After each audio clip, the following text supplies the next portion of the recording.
అందరికీ నమస్కారం అండి. ఈరోజు ఒక మంచి మోటివేషనల్ వీడియోతో మీ ముందుకు వచ్చేసాను. Welcome back to our channel positive vibes in Telugu.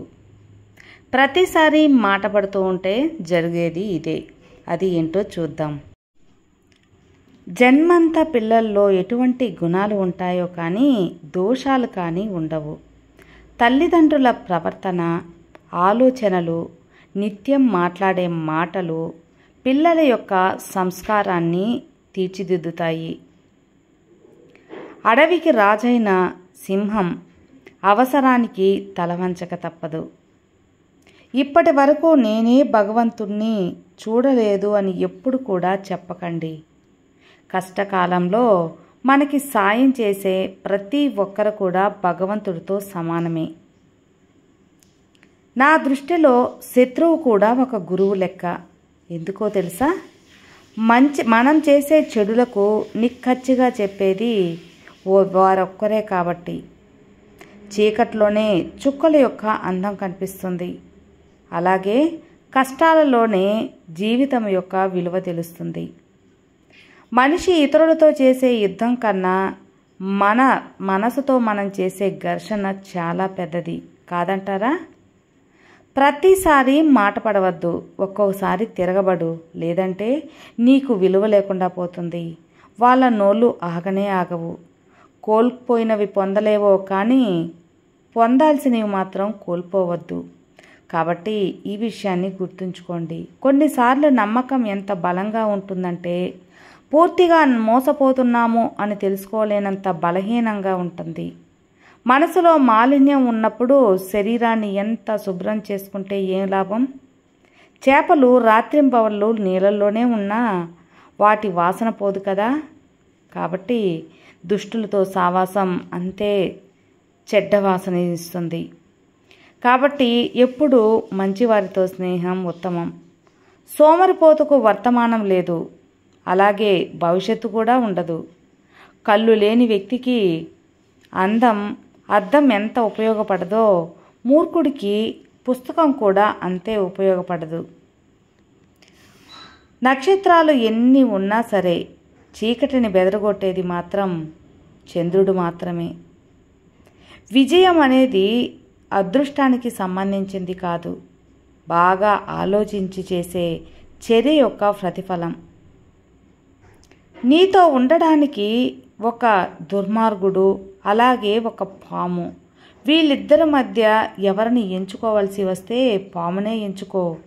పాము తన ఆత్మరక్షణ కోసం కాటు వేయాలని చూస్తుంది, కానీ దుర్మార్గుడికి మాత్రం ఎలాంటి కారణం కూడా అవసరం ఉండదు. ప్రతి స్నేహం వెనక ఏదో ఒక స్వార్థం తప్పకుండా ఉంటుంది. స్వార్థం లేనిదే స్నేహం ఉండదు. ఇది ఒక చేదు నిజం, నమ్మలేని నిజం.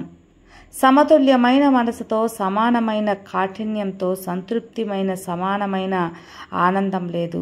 సంతృప్తితో సమానం ఏదీ ఉండదు. అలాగే అత్యాశకు మించిన రోగం కూడా ఏదీ లేదు.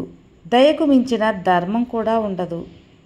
నువ్వు ఒక పనిని ప్రారంభించే ముందు ఈ 3 విషయాలను గురించి నిన్ను నువ్వు ఎప్పుడూ ప్రశ్నించుకుంటూ ఉండు. నేను ఇది ఎందుకు చేస్తున్నాను? దీని యొక్క ఫలితం ఎలా ఉంటుంది? దీనిలో విజయం సాధ్యమా లేదా? లోతుగా ఆలోచించు. అధిపతి లేక సైన్యం పోతుంది, ఆచరణ లేక జ్ఞానం పోతుంది. అలాగే అజ్ఞానం వల్ల మనిషే పోతాడు. కాలం మనిషిని పరిపూర్ణం చేస్తుంది, అలాగే నాశనం కూడా చేయవచ్చు. భగవంతుడు విగ్రహాలలో కాదు, నీ యొక్క భావాలలో ఉంటాడని గుర్తుంచుకో. ఆత్మే నీ దేవాలయమని గుర్తించు. మనిషి ఒంటరిగానే జన్మిస్తాడు, ఒంటరిగానే మరణిస్తాడు. తన కర్మ యొక్క పరిణామాలను మంచిదైనా చెడ్డదైనా ఒంటరిగానే అనుభవిస్తాడు. భయపడటం ఎప్పుడైతే మానేస్తావో అప్పుడే నీ జీవితం మొదలైనట్టని గుర్తుంచుకో. మౌనంగా ఉండటం అంటే మనం ఇంకో మార్గం ద్వారా మన యొక్క వాదనను కొనసాగించడమనే అర్థం.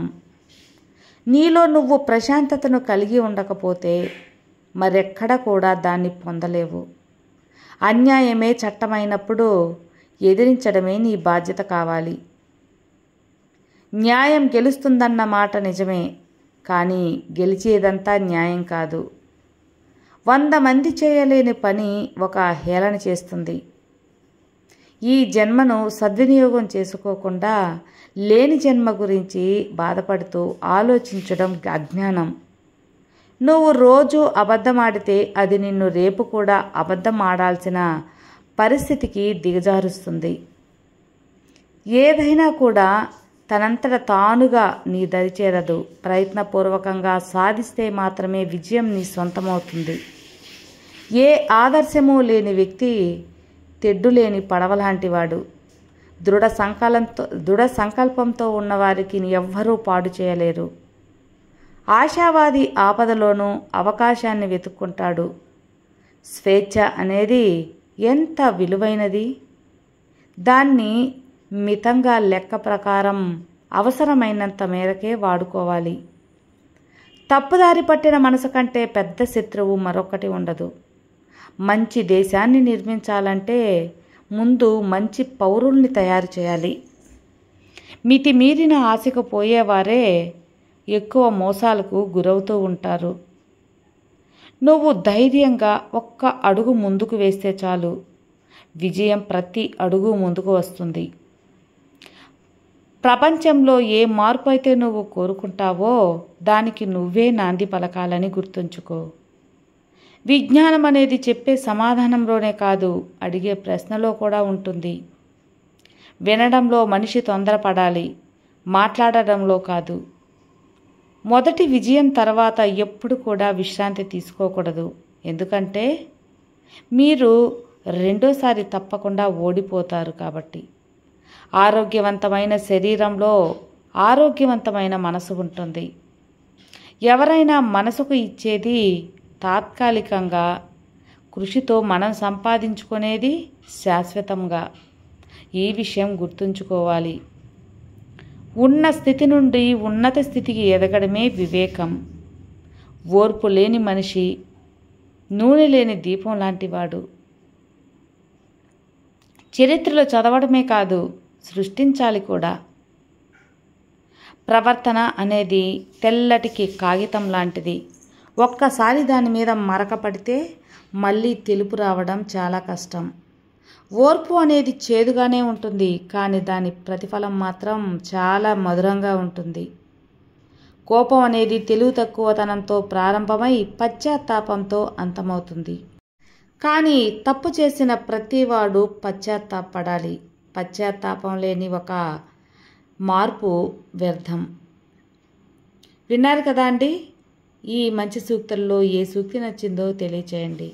మరో మంచి వీడియోతో మళ్ళీ కలుద్దాం. Have a good day friends. Thank you for watching. Bye.